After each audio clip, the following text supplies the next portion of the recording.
Всем здрасте, с вами Артем, и мы играем в Майнкрафт. Как вы помните, я выживаю. Так, где же мы? Мы в какой-то пещерке. Ну, это шахта. Так, ладно, пора из шахты вылезать. Да, я нашел железо. И вот это. И вот это, и вот это. Я богатый. Так что... Понятно, да? Там будем исследовать это. Пещерки.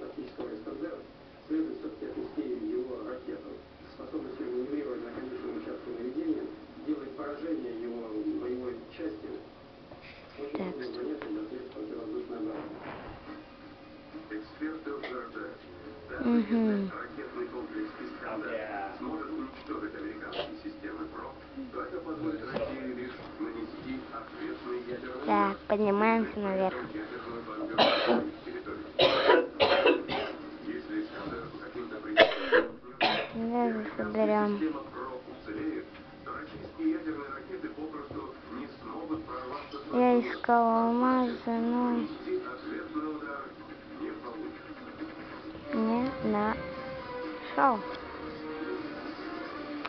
Понятно. Добавить, что несмотря на широкую добрую улыбку Барака Обамы, либерала и хорошего семьянина, именно с его одобрения американские противоракетные комплексы в ближайшее время появятся еще и в Турции и Румынии. России, естественно, придется отвечать, причем очень быстро и адекватно. Ведь мы понимаем, что судьба Ирака или Ливии решалась только силой оружия, а никак не международными нормами человеколюбия. Сейчас я расскажу вам удивительную историю простого солдата, парня из российской глубинки. Если по какой-нибудь долго будем подниматься, конечно. произошло с рядовым Евгением Капустиным на войне, ему бы, наверное, не поверили и заставили бы переписывать, чтобы было похоже как в жизни. Ни в коем случае не ломаем вот тут.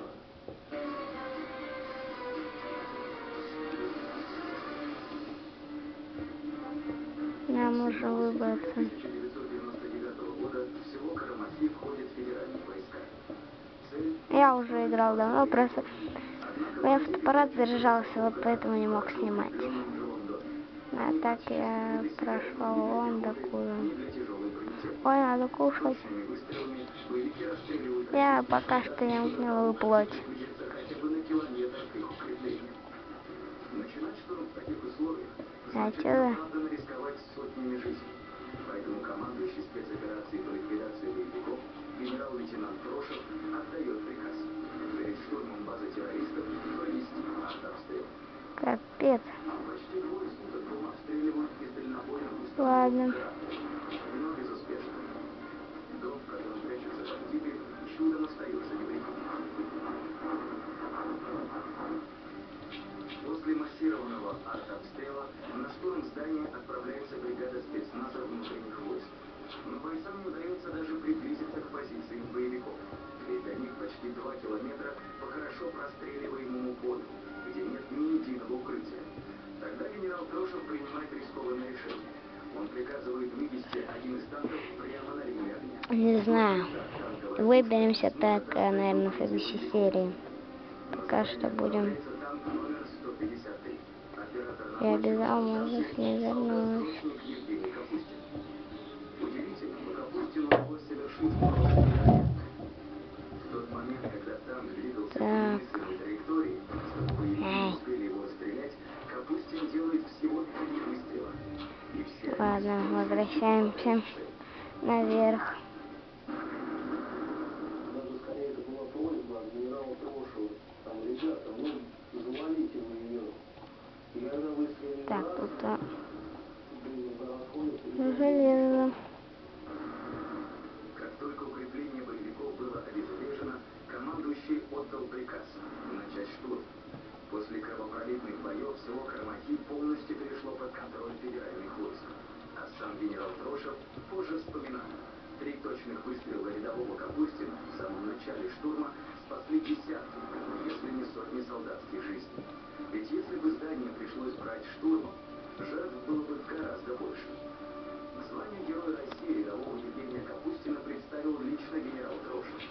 Но в Москве распорядились по-другому. Вода. О том, что ему отказывают солдаты, Вода. Черт. узнал только через 3 месяца.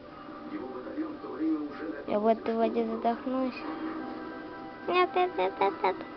Есть. январь 2000 года.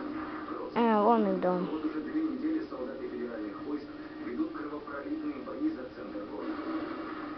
Боевики несут серьезные потери. Но и у российских солдат Это точка спауна. а подкрепление Где я появился? попросту не может. Путь бронетехники переграждают засады и ловушки, расставленные почти на Я сделал часы и компас. Сейчас покажу вам, когда доплывем до поверхности. Вот компас. Ой, часы. Ой, ладно. Вот железо. Вот О, это золото, золото. Железо, железо.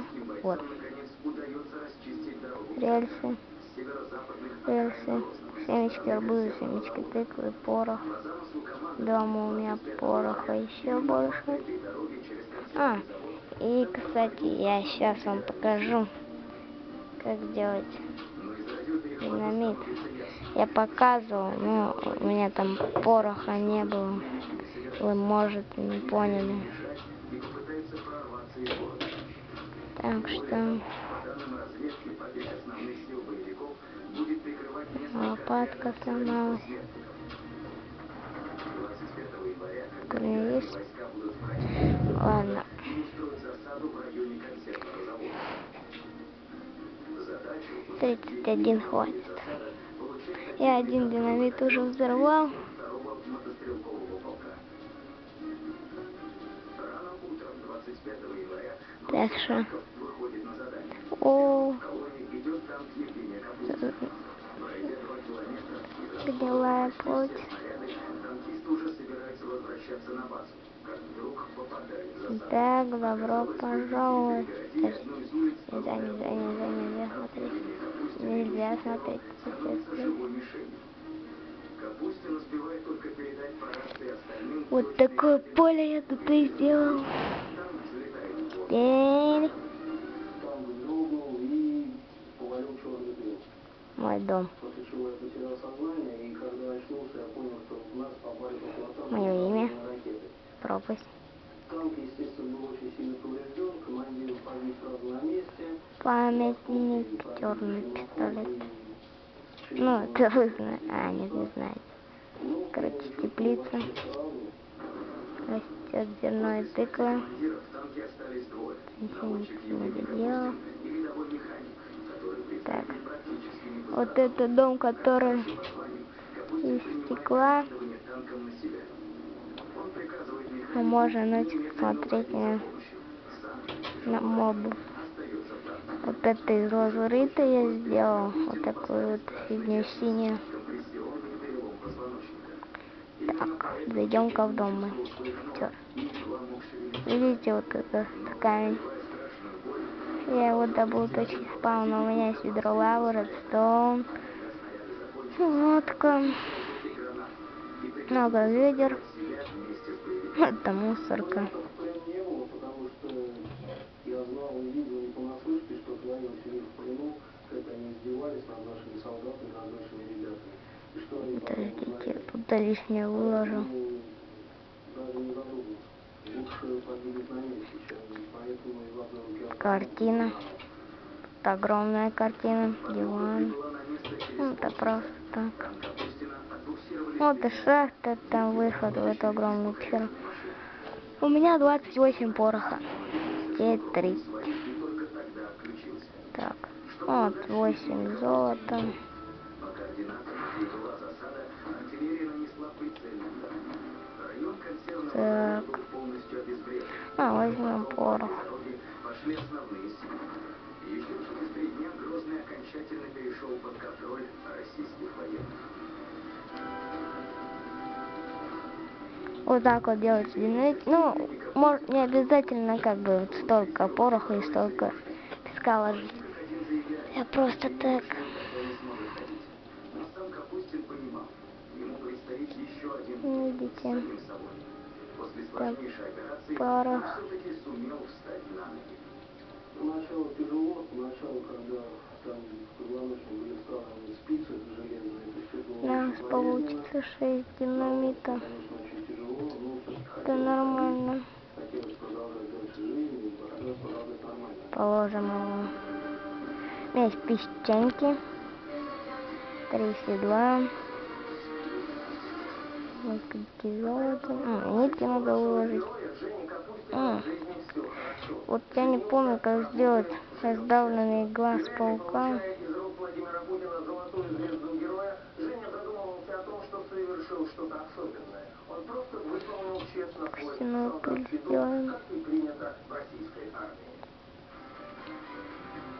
Вот золото.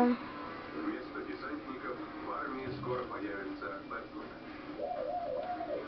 Так, и я вам покажу недоделанную постройку. НАТО воюет с афганскими маджахедами. Ну, тут недоделанная постройка. Ученые разработали Это препарат, как бы продлевающий зал подписчиков. Ну, золото я просто примерял.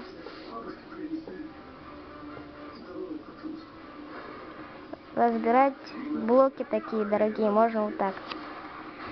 Ложите сюда и ну, как бы вот так. жизнь на службу подпальной Так, ну еще я покажу, как делать. А делать их можно, значит, вот так. Ложите вот так вот во все фигни. Получается так. 36 золота, 46 золота. Ну, железо у меня несчитанное количество. Вот так вот. И еще тут. Вот, сколько у меня железа. Так. И еще я не помню, как делать рельсы. Все, вспомнил.